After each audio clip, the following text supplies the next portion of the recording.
আসসালামু আলাইকুম everyone, welcome back to my channel. আমার আজকের রেসিপি বিকেলের নাস্তার জন্য মুচমুচে পটেটো ডোনাট স্ন্যাক্স। আজকের এই নাস্তাটা শুধুমাত্র বিকেলের জন্য না, আপনারা চাইলে বাচ্চাদের টিফিনে অথবা মেহমান আপ্যায়নেও ঝটপট বানিয়ে নিতে পারেন।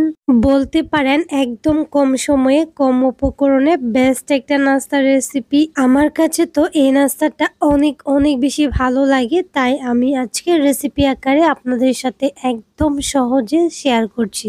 আশা করছি আপনাদের কাছেও অনেক বেশি ভালো লাগবে, সেই সাথে সহজও লাগবে ইনশাআল্লাহ। তাহলে চলুন আর কথা না বাড়িয়ে শুরু করি আজকের নতুন রেসিপি। আজকের এই পটেটো ডোনাট স্ন্যাক্সটা বানানোর জন্য ফার্স্টে একটা খামির বানাতে হবে। তার জন্য একটা মিক্সিং বোল নিয়েছি, তার মধ্যে আমি নিয়ে নিচ্ছি ময়দা। আটা অথবা ময়দা যে কোনো একটা নিলেই কিন্তু হবে। আমি এখানে 1.5 কাপ নিয়েছি ময়দা, সাথে স্বাদ মতো লবণ, হাফ চামচ কালো জিরা, সেই সাথে রেগুলার রান্না করা সয়াবিন তেল দিয়ে দিচ্ছি প্রায় 2 টেবিল চামচ। এখন শুকনো উপকরণগুলোর সাথে তেলটাকে খুব ভালোভাবে কিছুটা সময় নিয়ে মাখিয়ে নিতে হবে।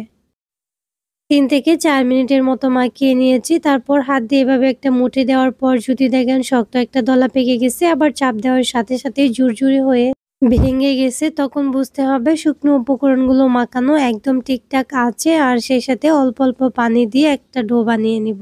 এখানে আমি নর্মাল টাইপের পানিটাই নিয়েছি। এখন অল্প অল্প দিয়ে একটা ডো বানাবো। এই ডোটা কিন্তু নর্মাল রুটি পরোটার ডো এর মতোই হবে।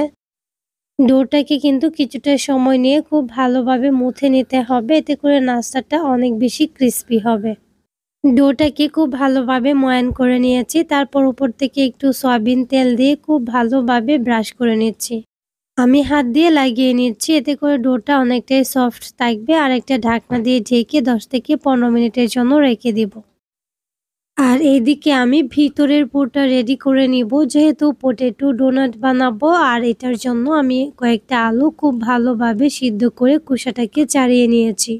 পর্যায়ে এসে সিদ্ধ করা আলুগুলোকে আমি একটা ম্যাশনার দিয়ে খুব ভালোভাবে ম্যাশ করে নিচ্ছি। আপনারা চাইলে কিন্তু গ্রেটার দিয়ে অথবা হাত দিয়ে এগুলোকে মিশিয়ে নিতে পারেন। তবে এটা খেয়াল রাখতে হবে আলুগুলো যাতে একদম মিহিভাবে মেশানো হয়। তো আলুগুলো মেশানো হয়ে গেছে, এর মধ্যে কিছু মশলা অ্যাড করব। আমি এখানে সিম্পল কিছু মশলা অ্যাড করব। আমি এখানে দিয়ে দিচ্ছি হলুদের গুঁড়া, মরিচের গুঁড়া, ধনিয়ার গুঁড়া, জিরার গুঁড়া। আমি এখানে সবগুলো হাফ চামচ করে দিয়েছি। রেগুলার যে চামচগুলা হয়, জিরা দিয়ে দিচ্ছি আস্ত, এগুলা ভাজা জিরা। এটা চাইলে স্কিপ করতে পারেন, তবে আমার কাছে জিরাটা ভালোই লাগে। দিয়ে দিচ্ছি গোলমরিচের গুঁড়া, চিলি ফ্লেক্স, সেই সাথে স্বাদমতো লবণ। প্রত্যেকটা উপকরণের পরিমাণ আমি কিন্তু স্ক্রিনে লিখে দিব। কাঁচামরিচ কুচি দিয়েছি, জালটা অবশ্যই নিজেদের পছন্দ মতো দিবেন। আমি এখানে কাঁচামরিচ, চিলি ফ্লেক্স, শুকনো মরিচের গুঁড়া, সেই সাথে কালো গোলমরিচের গুঁড়া অ্যাড করেছি, যার জন্য প্রত্যেকটা মরিচ আমি একদম অল্প অল্প করে দিয়েছি। এখন হাত দিয়ে খুব ভালোভাবে এগুলোকে ম্যাশ করে নিব। চাইলে কিন্তু এটাকে একটু তেলের মধ্যেও বাগার দিয়ে নিতে পারেন, তবে এভাবেও এই আলুটা খেতে এত বেশি মজার হয়। ধনিয়া পাতা কুচি দিয়ে দিয়েছিলাম। আলুটা মেশানো হয়ে গেছে, এটাকে একটা সাইডে রেখে দিব। আগে থেকে যে আমি ডোটা রেস্টে রেখেছিলাম ওইটা এখন নিয়ে নিব। এই ডোটাও কিন্তু অনেক বেশি সফট হয়ে গেছে রেস্টে রাখার ফলে। এখন এটাকে আবারও কিছুটা সময় আমি খুব ভালোভাবে মুথে নিয়েছি। এখন এই ডোটা থেকে আমি ছোট ছোট করে কিছুটা লেচি কেটে নিব। আমি সবগুলো লেচি কেটে এগুলাকে ঢাকনা দিয়ে ঢেকে একটা সাইডে রেখে দিব। অবশ্যই এই লেচিগুলোকে ঢেকে রাখবেন, না হলে উপর থেকে ড্রাই হয়ে যাবে।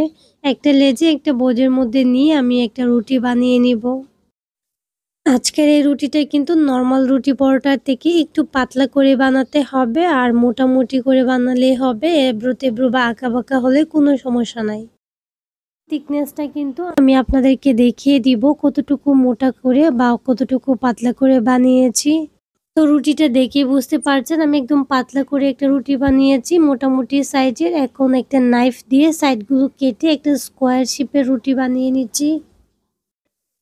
রুটিটা কিন্তু আমি একদম স্কোয়ার করে কেটে নিয়েছি। আর রুটিটা কাটার পর সাইডে যে অংশগুলো আছে ওগুলো আবারও ঢেকে রেখে দিব। যদি এগুলা ঢেকে রেখে দেওয়া হয় তাহলে এই সাইডের শক্ত অংশগুলো আবারও সফট হয়ে যাবে আর আবারও রুটি তৈরি করা যাবে। আর এখন আমি আগে থেকে আলুর পুরটা নিয়ে অল্প একটু পুর নিয়েছি, তার মধ্যে লম্বা করে একটা রোলের মতো করে একটা সাইডে রুটিটা দিয়ে দিচ্ছি, তারপর একটা রোল করে নিচ্ছি। প্রথমে হাফ রোল করে নিব, তারপর নাইফ দিয়ে এভাবে ডিজাইনটা করে নিব। আজকের এই নাস্তার ডিজাইনটা কিন্তু একদম কঠিন না, খুবই সহজ, বলে বোঝাতে পারবো না। ভিডিওতে দেখা প্রসেস অনুযায়ী আপনারা কিন্তু বানিয়ে নেবেন। সাইডটাতে অবশ্যই পানি লাগিয়ে নিতে হবে, তারপর একটু চেপে চেপে রোল করে নিচ্ছি যাতে করে সাইডের অংশটা খুব ভালোভাবে সিল হয়ে যায়। তারপর দুইটা মাথা একসাথে আবারও সিল করে নিচ্ছি একটু পানি লাগিয়ে। তো তৈরি হয়ে গেল একটা ডোনাট স্ন্যাক্স, আর এটা দেখতেই কিন্তু অনেক অনেক বেশি সুন্দর লাগছে। অবশ্যই আপনারা একবার হলেও কিন্তু বাসায় ট্রাই করবেন। সেম ভাবে বাকি যেগুলো আছে আমি সবগুলো বানিয়ে নিয়েছি। এই নাস্তাগুলো বানানোর সময় আমার মনে হচ্ছিল আরও বানায়। এই নাস্তাগুলো বানাতে এত বেশি ভালো লাগে, আপনার ইচ্ছে করবে আরও বানাতেই থাকি। তো সবগুলো নাস্তা কিন্তু বানানো হয়ে গেছে। এখন চুলায় একটা প্যান বসিয়ে পর্যাপ্ত তেল গরম করে নিয়েছি, তার মধ্যে একে একে করে নাস্তাগুলো দিয়ে দিচ্ছি। আর নাস্তাগুলো একটা পাশ হালকা শক্ত হয়ে যাওয়ার পর কিন্তু আমি উল্টে দিচ্ছি, না হলে কিন্তু ভেঙে যাবে। নাস্তাগুলোর একটা পাশ খুব সুন্দর কালার চলে আসছে। এই পর্যায়ে আমি একটা কাঁটা চামচ দিয়ে এগুলাকে উল্টে দিচ্ছি। এখন আর এগুলা ভাঙার কোনো চান্স নাই। নরম থাকা অবস্থায় যদি এগুলাকে উল্টে নেন, যে জায়গাটা আমি সিল করেছি পানি দিয়ে, ওইটা কিন্তু খুলে যাওয়ার সম্ভাবনা থাকে।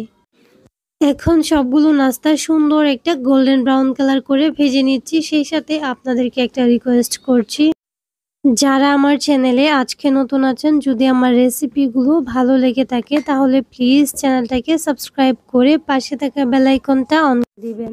আর হ্যাঁ, যারা যারা অলরেডি এই কাজটা করেছেন তাদেরকে অসংখ্য ধন্যবাদ।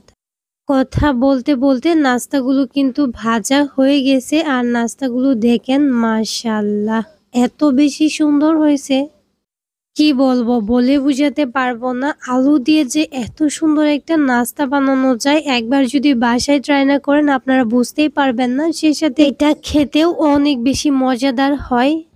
আলু দিয়ে বিকেলের নাস্তা অথবা বাচ্চাদের টিফিনের জন্য ঝটপট একটা রেসিপি শেয়ার করেছি। আশা করছি আপনাদের খুবই ভালো লেগেছে, সেই সাথে সহজও লেগেছে। যদি আমার রেসিপিটা ভালো লেগে থাকে, আবারও বলছি প্লিজ চ্যানেলটাকে সাবস্ক্রাইব করে পাশে থাকা বেল আইকনটা অন করে দিবেন। আর কমেন্ট করে জানাতে ভুলবেন না আমার আজকের রেসিপিটা আপনাদের কাছে কেমন লেগেছে। তাহলে আজকের রেসিপি এই পর্যন্তই। সবাই অনেক অনেক বেশি ভালো থাকবেন, সুস্থ থাকবেন, সবাই সবার জন্য দোয়া করবেন। আল্লাহ হাফিজ। আসসালামু আলাইকুম।